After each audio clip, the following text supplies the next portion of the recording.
pleasure and great honor to introduce to you the next speaker. Dr. Craig Bythewood is a native of Tampa, is an assistant professor of finance and economics at Florida Southern College in Lakeland, Florida. Dr. Bythewood earned his Bachelor of Business Administration at Howard University in Washington, D.C.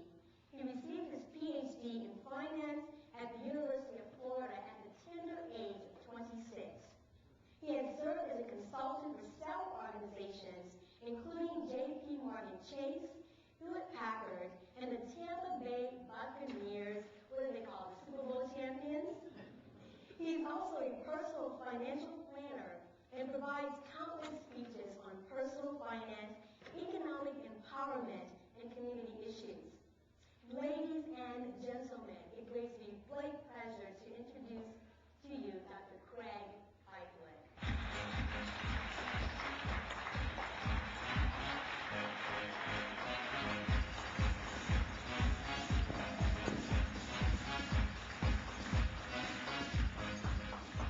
Good afternoon. Good afternoon. Everybody enjoyed the session so far? Yes. Very good, very good. Now, my presentation style is consistent with all the other speakers. I brought to you today a PowerPoint presentation. Now, the power of my presentation will come from me pointing to this book right here. Now, we're all familiar with this thing we call the Holy Bible. And I told you a little bit last night about why it's so important to me that I take these spiritual references and make it consistent with what I do on a regular basis.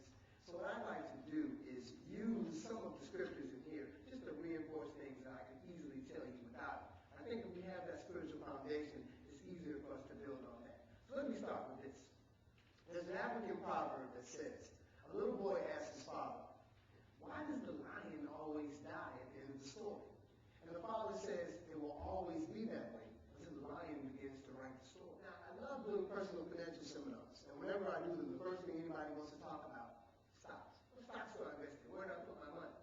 And I say to them, now, wait a minute. Before we talk about that, let's do a little exercise. Make everybody take out a piece of paper, write up all their assets, write up all their debt, and then do the calculation. This is called wealth God's way. What is wealth? Wealth is the difference between what you have, assets, and what you own, liabilities. Now, I don't like memorizing anything. I like to understand it. There's a saying that says if you know what you're doing, you always have a job. But if you know why you're doing it, you'll always be the boss. We're not sitting in this class because we want to have jobs. We want to be bosses. So let's think about what that means again. Assets, that's what I have. All the things that we own. Liabilities, that's what I owe. So negative 1% means that we as a nation owe more than that. I want to talk about credit cards for a second. And I want to set up credit cards by referring to a scripture in Deuteronomy. I consider myself to be old school, so I'm going to go to the Old Testament to make a point. Now, in Deuteronomy, the children of Israel have escaped persecution. They've escaped slavery, so to speak. And now they're trying to find their place in society, but they're wandering. Very talented people, good leaders, able to do well in anything they touch. Lucky and blessed to even be persecuted, to be free of persecution. But now they're kind of wandering. So remember, in the Old Testament, God was direct. He would come down and say, this is what I want you to do.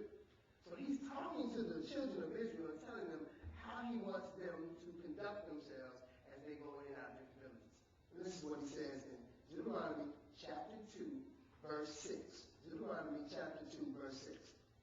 It reads, ye shall buy meat of them for money, that ye may eat.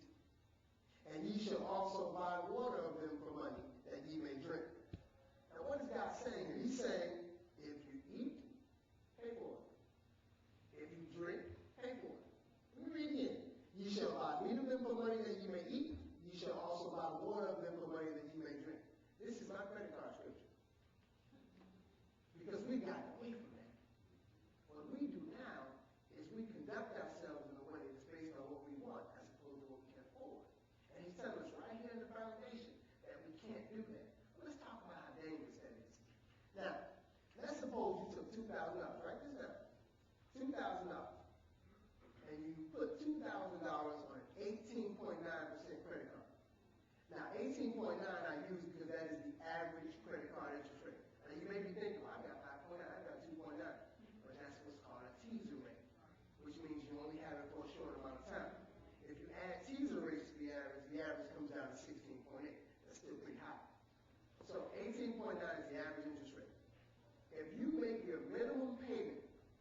single month on a $2,000 amount. It will take you 2 years to pay that off. I always get my energies mixed up. 22 years.